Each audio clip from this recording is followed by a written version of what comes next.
All right, so we talked about, I have been talking about a pass rusher since I've been on this platform. I have been talking about a pass rusher every single segment that we've had on this show. Why? Why, you might ask? Well, I'll tell you why. Game one, we don't touch Patrick Mahomes. We don't really get to him, right? As far as a sack, Patrick rarely gets sacked. That's what he does. Then we get to we get to, what's the dude's name? Geno Smith. Now we get him on like a fluke running back, 17-yard loss. Okay, cool. Now we get to game three. Who are we playing? The miserable Desmond Ridder, who will be benched very, very soon. We get 7 sacks. Oh, the world is going crazy. Ooh, you get a sack, you get a sack, you get a sack, right? Now we play who? Jordan. I don't know what the heck I'm doing, Love, right? We get another 5 sacks. You get a sack, you get a sack, you get a sack. Since that time, we have 2 sacks. We have 15 on the season. 15 on the season.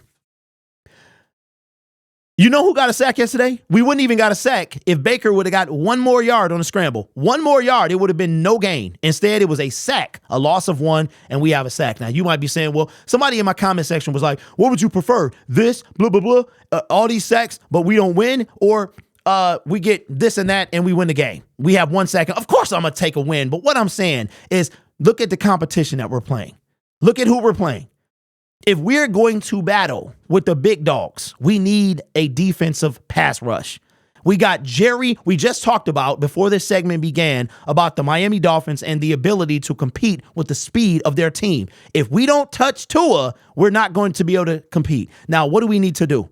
Brad Holmes needs to make a move for a pass rusher. I'm talking not, I don't want mom and pop. I don't want a mom and pop pass rusher. Don't you bring me one. I want you to bring me a pass rusher. Yes, last year we traded. We were sellers at the trade deadline. Bring me a dog. I'm talking about off the leash, because that's what's going to make a difference.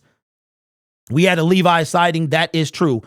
Josh says we need Brian Burns. Does Brad get calls about Hooker at the trade deadline, Rick? He absolutely does, but that we can talk about that after this segment. Baker tried to play hero ball a bit. That's what he does. Burns and Hutch will be insane.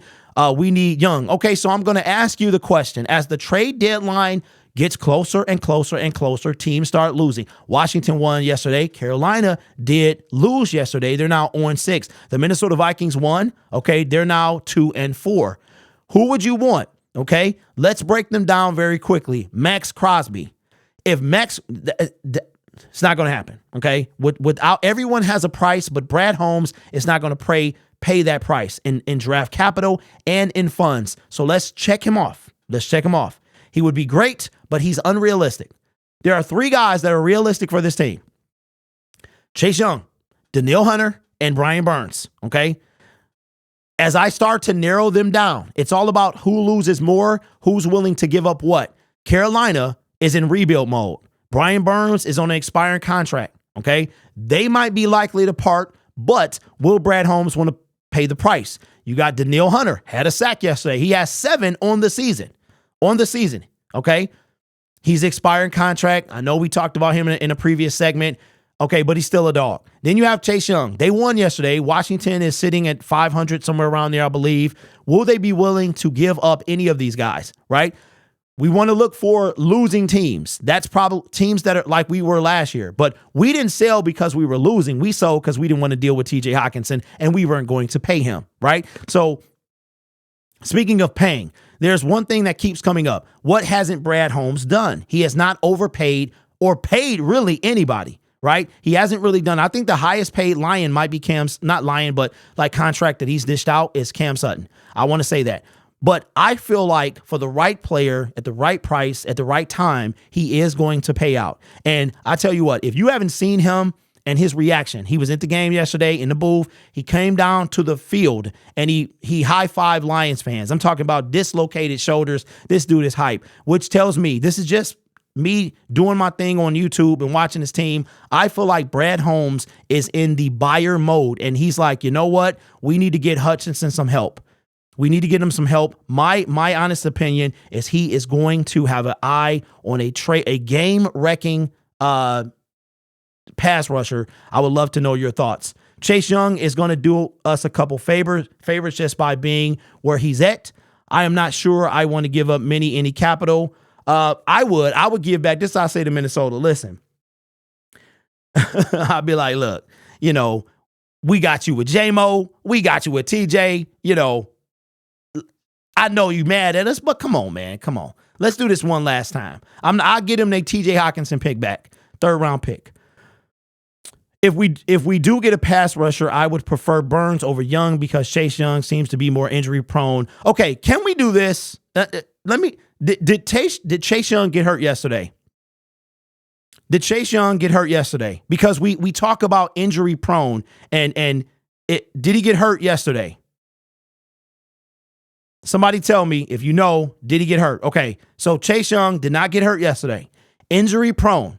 Injury prone is a person that gets hurt over and over and over. That is injury prone. If you have your ACL blown out, that's not injury prone, right?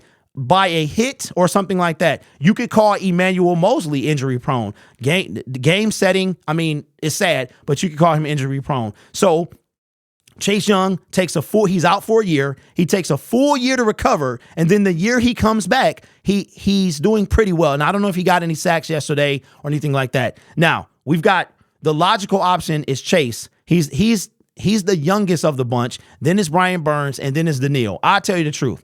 Give me any one of them. Any one of them at this point, because our team is trying to win. We're trying to go all the way. We're winning now, but we're trying to go all the way. You know how we keep Jalen Hurts from the stupid brotherly shove? We keep them from that situation. You know how? By driving him into the ground. And we don't have that on this team. We don't. And I'm trying to understand a couple things, but we'll talk about that in a different segment.